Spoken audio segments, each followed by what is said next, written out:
Hi everybody, Jim here with Great Books, Big Ideas. Thanks for joining me. I want to continue my series on the great ideas today.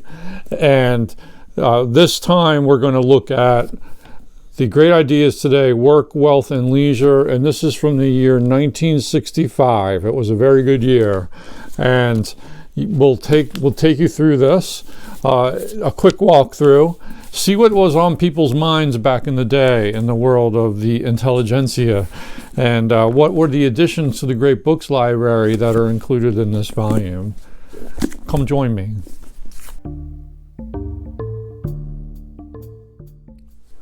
Okay, you'll notice here that we've got a dust jacket on this one. Most of my Great Ideas Today volumes do not contain a dust jacket, but that's what this looks like. It's a little worse for wear, but it's nice to have at least one with a dust jacket. Let's open it up and see what was happening in 1965. They'd like to put these color pages on when you first open the book. This is referring to Dante, whose 700th anniversary is celebrated in 1965, with a quote from W.B. Yeats. The chief imagination of Christendom, Dante Alighieri, so utterly found himself that he has made that hollow face of his more plain to the mind's eye than any face but that of Christ.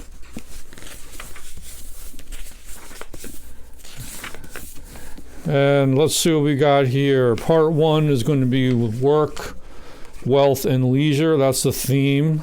The topical theme of 1965. And then we have part 2, contemporary aspects of a great idea. This is on the idea of death. Is death one of the great ideas? Well, no, it's not listed here, but life and death right there. Yes, it is one of the great ideas. And then we've got the year's development in the arts and sciences and additions to the Great Books Library. All right, let's start off with work, wealth, and leisure and see what we have in store. Circa 1965. We start with an introduction. And then our first article is by Yale Brozin, who was a consultant to business corporations.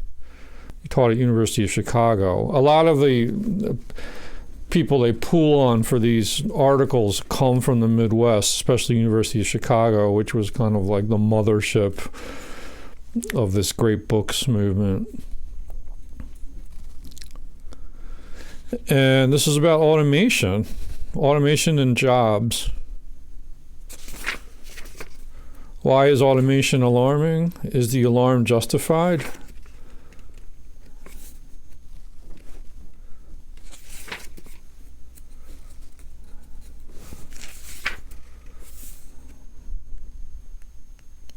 Automation and type of jobs, technical progress and the demand for labor. Could the result of automation be different? A lot of hand-wringing over automation back then, especially with regards to production processes. Economic and uneconomic automation. Why is there high unemployment among the unskilled? Automation and free time, and a conclusion. And here we have a sort of an interesting page about computers, a coming of age. The engines and devices on this page all have some significance in their own right. Together they show the evolution of the computer, which has evoked a variety of human emotions, ranging from fear to idolatry. Well, some things never change, do they? Charles Babbage's 1885 difference engine merely sought to make accounting easier by speeding up multiplication. The 1965 NASA computers oversee the intricate functioning of giant rockets. This evolution has wrought a revolution that affects not only accountants and rocket specialists, but more broadly all men, and now even space itself. These were so common back in the day, these punch cards. I remember, this is a personal memory of elementary school. I don't know, I was in maybe like second grade, third grade. This would have been in the early 70s. They had us make Christmas wreaths out of IBM punch cards that were a bit discarded. And you folded them up a certain way, and I think we spray painted them. And yeah, they were pretty ugly.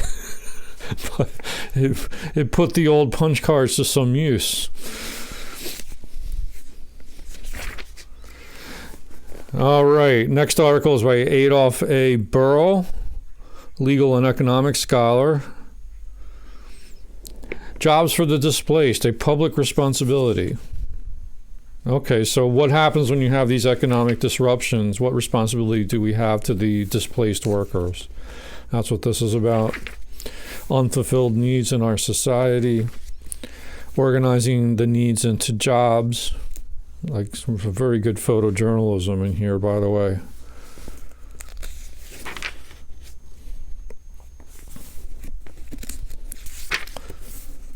Financing the jobs. Here are images of poverty. A world without work.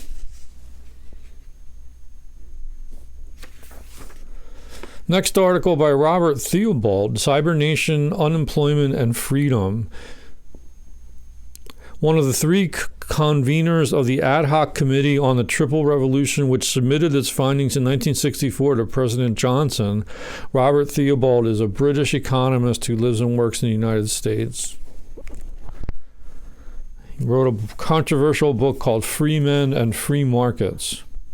He introduced a thesis that he continues to explore in the following essay, namely that because there will not be sufficient jobs for the unskilled after the impact of cybernation in industry and in services, the government will have to provide every individual with an absolute constitutional right to an income adequate to allow him to live with dignity.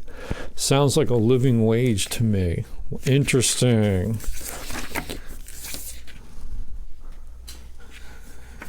Do you think we're now in the world where cybernation has taken over? It feels like it. The unemployment situation now, the argument of the neoclassical economist,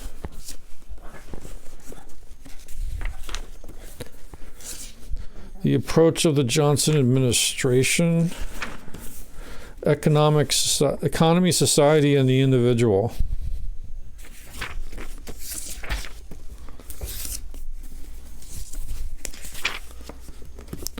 And a little spread here on patterns of non-work.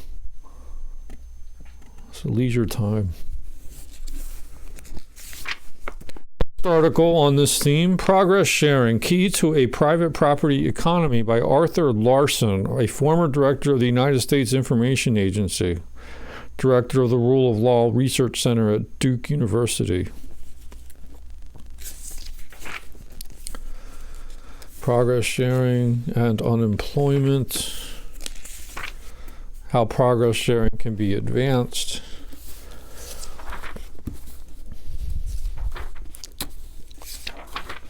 Why progress sharing should be accepted.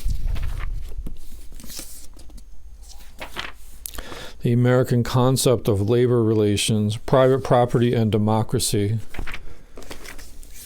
And yeah, that kind of ends this unit. There's a little tack on here, Wealth and Happiness in the Great Books of the Western World, referencing authors like Adam Smith, John Stuart Mill, and Karl Marx, Alexander Hamilton, Immanuel Kant, and so on, with more guides to read on work and leisure in the Great Books of the Western World.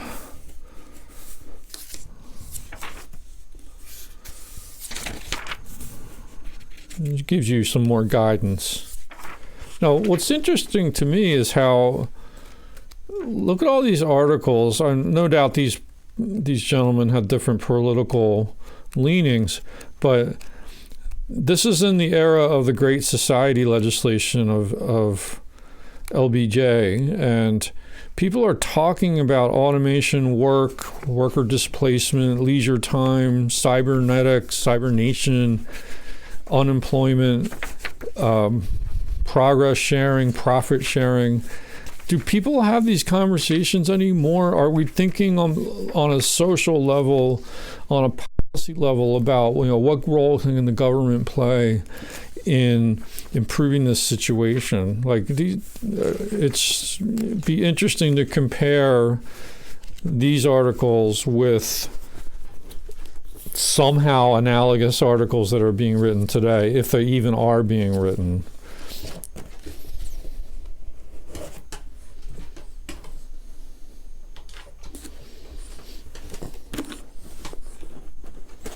Oh, hello. Do you want to go out? Let's pause the video. Anyway, these are one of the more interesting aspects of the Great Ideas Today volumes for me. I love to compare the tenor of the discourse between then and now. And I think you sometimes find really interesting parallels and harmonies, but echoes, but also divergences where like we just don't even talk about these things anymore, or we don't talk about them in the same way, or the priorities have really shifted. Probably some of this fretting about automation and displacement is now being grafted onto our discussions about artificial intelligence, AI, taking over the world. Part 2 of the 1965 volume is about death, a happy subject. On Death by Milton Mayer, and On Death, a review in picture. So Milton Mayer, again, wrote a lot of these essays in the 60s. This is a long piece about the idea of death. Another University of Chicago vet.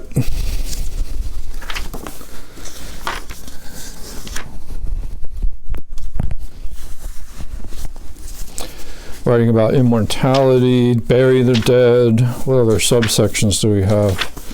The undiscovered country. The love of life. These are long essays too.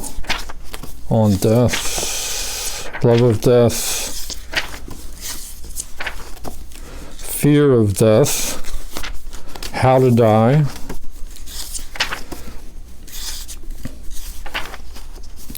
And there's your bibliography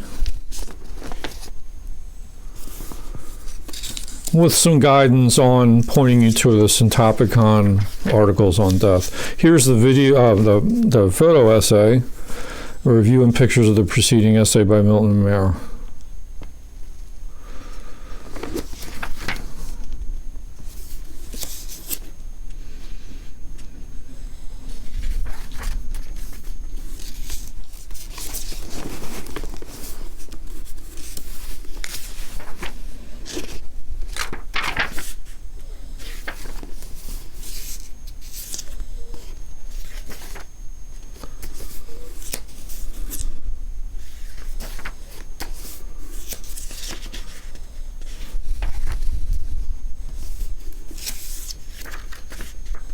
Wow.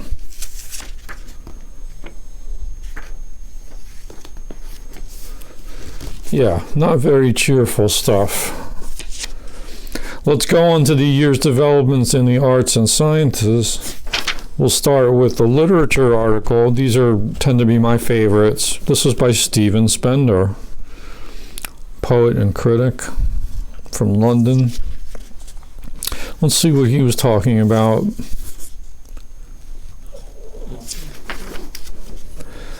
All right, looks like Saul Bellows' Herzog was in the news in 1965. A book I have read. It was a decent novel. Norman Mailer gets a mention here. An American Dream. comparing him to Bellow.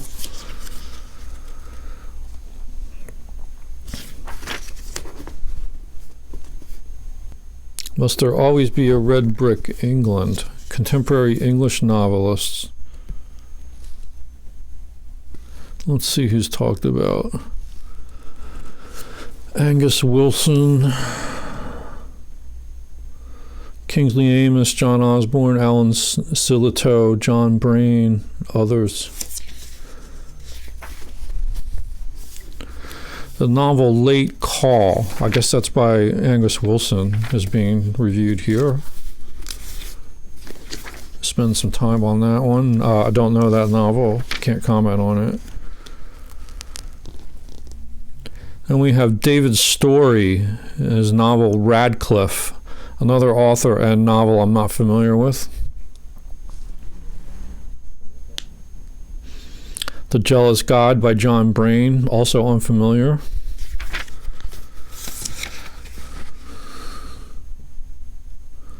Elizabeth Taylor's The Soul of Kindness. Don't know that one either. Christopher Isherwood, A Single Man.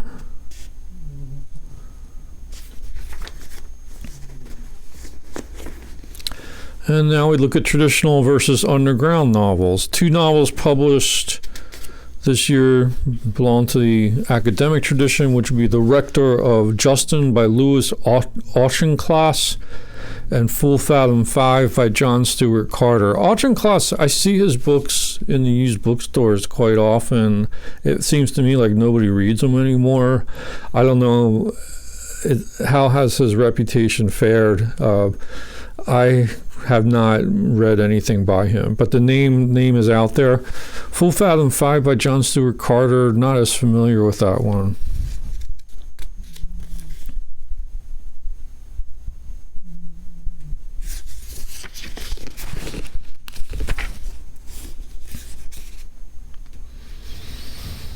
William Golding gets talked about here.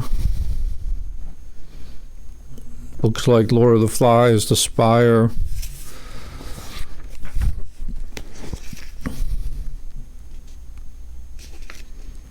Really an overview of many of his novels. Anthony Powell, The Music of Time, The Valley of Bones.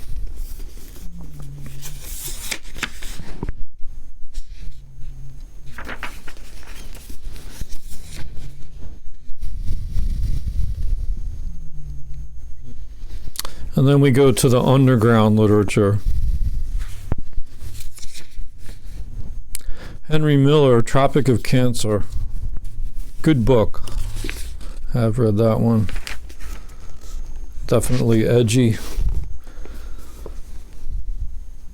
Nova Express by William S. Burroughs, the Beat author. Desolation Angels by Jack Kerouac.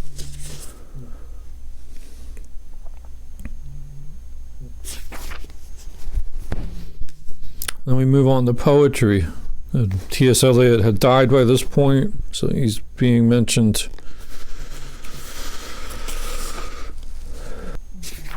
Like the retrospective about T.S. Eliot's work. Dame Edith Sitwell. She's talked about the book Taken Care Of. Little interview snippet from Ezra Pound.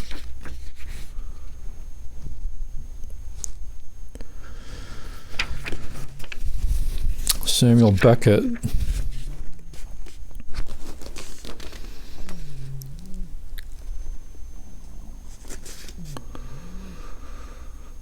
Mentions several volumes that have been published in the last year by Robert Lowell, Randall Jarrell, Philip Larkin, John Berryman, Donald Hall, Theodore Rothke, posthumous volume. These are all names that have kind of withstood the test of time, for the time being at least. Berryman is discussed, all these guys. Here's the end of an epoch. There's Pound, Sitwell, Rothke, and T.S. Eliot. Philip Larkin, Rothke. Yeah, nice meaty article. Here's your bibliography. Let's move on. Philosophy and Religion. John E. Smith is the author. Taught philosophy at Yale. What was going on in philosophy and religion? The proper business and future of philosophy.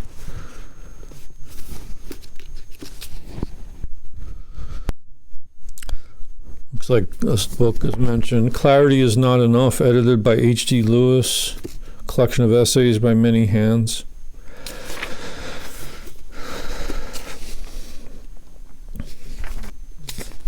Spends a lot of time on this one. Also, Mortimer Adler is given some respect. Philosophical questions about science.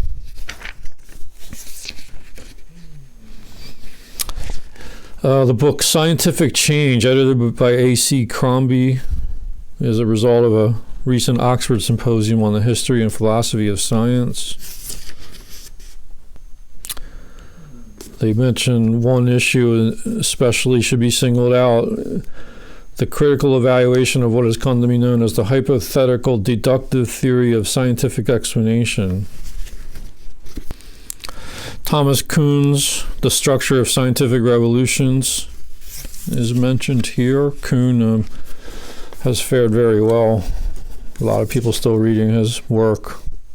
The importance of past philosophy. New interest in the history of philosophy is making itself felt on the current scene. The book by John Herman Randall Jr. is talked about, The Career of Philosophy from the Middle Ages to the Enlightenment. Issues in Religion and Ethics. Dr. Hans Kung of the Faculty of Catholic Theology at Tübingen University has written The Council, Reform, and Reunion.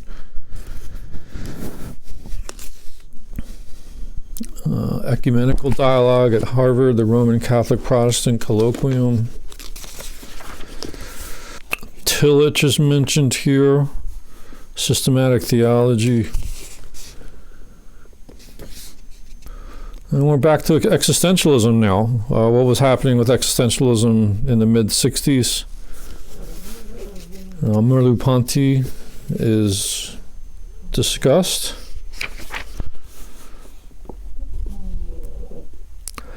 John D. Wilde's Existence in the World of Freedom. Camus and Sartre.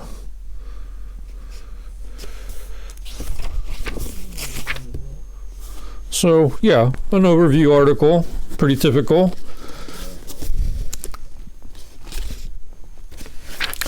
Now let's go on to social sciences. This is by Kenneth E. Boulding, professor of economics at the University of Michigan.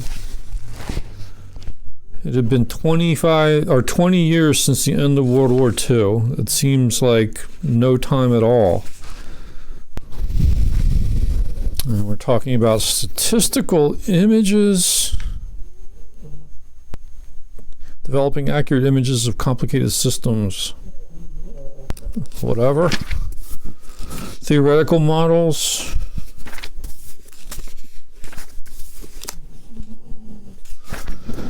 The social systems critique of public policy.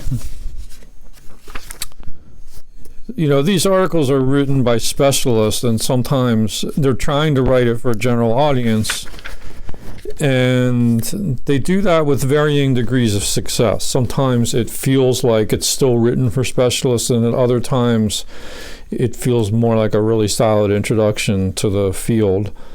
Developments within the social sciences. I'm seeing stuff about game theory. McLuhan getting some attention here. Harold Innis, Kenneth Burke, some familiar names now. Future developments in the social sciences. All right. And then we move to biological sciences. This is by George Gaylord Simpson, one of the world's leading authorities on evolutionary theory and fossil animals. Professor at Harvard. Reorientation in biology. Okay, talking about a lot of DNA, origin of life, life outside the Earth. That's interesting. Extraterrestrial life, evolution of man, processes of organic evolution. Some discussion here of here's Lamarck, and then also Darwin and then anti-Darwinian schools.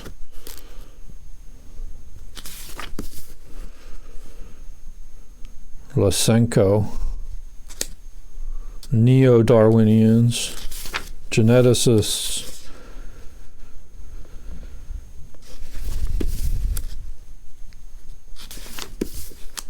Future and impact of evolutionary biology.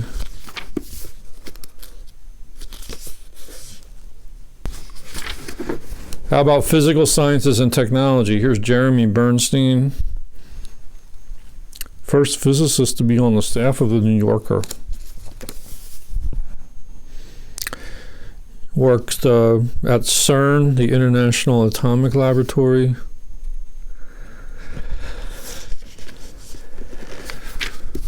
And we have an overview on atomic physics then and now, the atom, some properties, the neutron and proton, and the forces that act on them. Are the neutron and proton divisible? The stability of matter.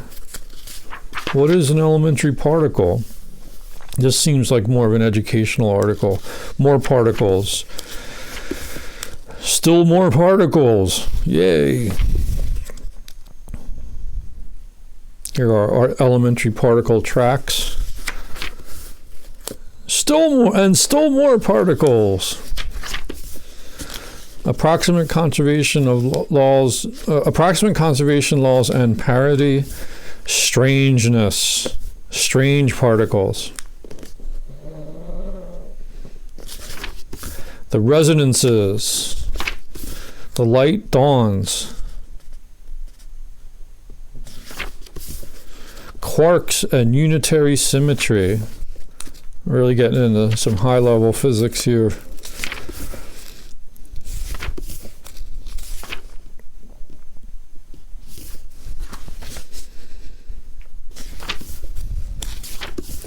Time reversal. And here's the particle table. Huh. All right, wow, okay. Yeah, that one doesn't make a whole lot of sense to me, but it's cool that they include it. All right, that finishes 1965. Let's see what they added to the Great Books Library for this volume. We start with Utopia by Sir Thomas More. This is an abridged version.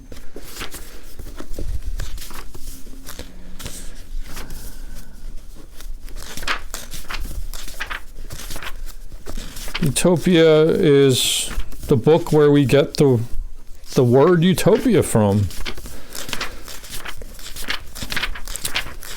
It's an okay book. I wouldn't rave about it, but it's, in the terms of the history of ideas, it's a pretty essential read, I would say. What's more interesting is like all the utopian thinking that came afterwards, that this launches it. And you get some of that history here with this spread. Utopias in America. Oneida, New York. Shakers in New York. New Harmony, Brook Farm. Okay. And then our next, there's Sir Thomas More. Next is selections from Henry David Thoreau's Walden. A photo from Walden Pond.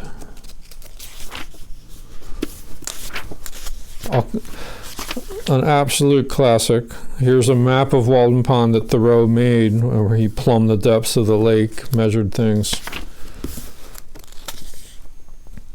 We have the economy chapter, and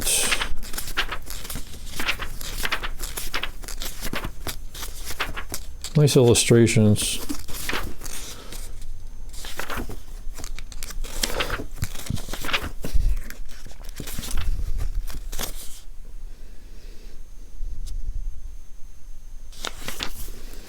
Where I lived and what I lived for. It's one of my favorite chapters in the book.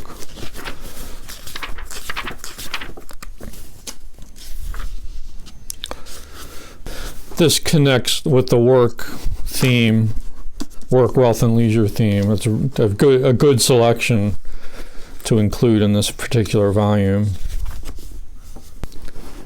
This is a famous passage that I'd like to read. I went to the woods because I wished to live deliberately, to front only the essential facts of life and see if I could not learn what it had to teach, and not, when I came to die, discover that I had not lived. I did not wish to live what was not life. Living is so dear.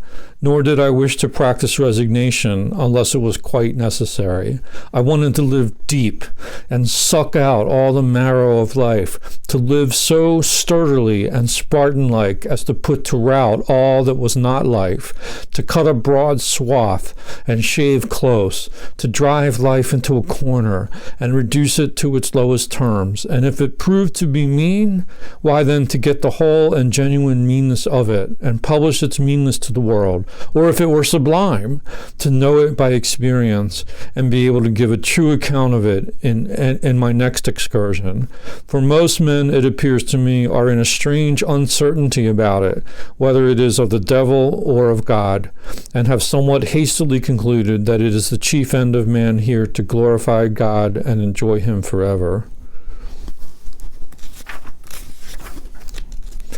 Also, the Solitude chapter, another favorite from Walden.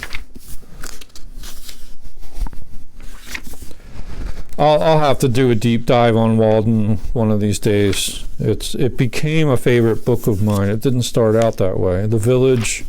So yeah, you're getting a healthy sampling from Walden here. Higher Laws, another great chapter. Conclusion. Nice. Okay, at least you get like a good chunk of Walden. And then this is a strange choice. John Strachey, The Challenge of Democracy. First published as a pamphlet by Encounter, the English Monthly of Political and Literary Thought. All right, some political science.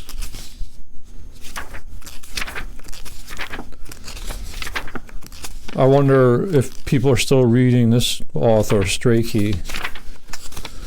I do not know.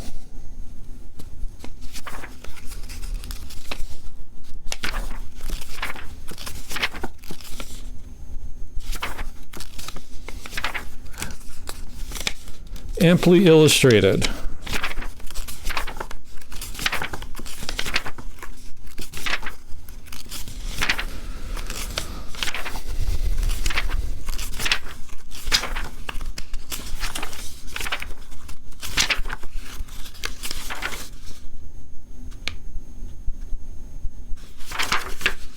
And that's it.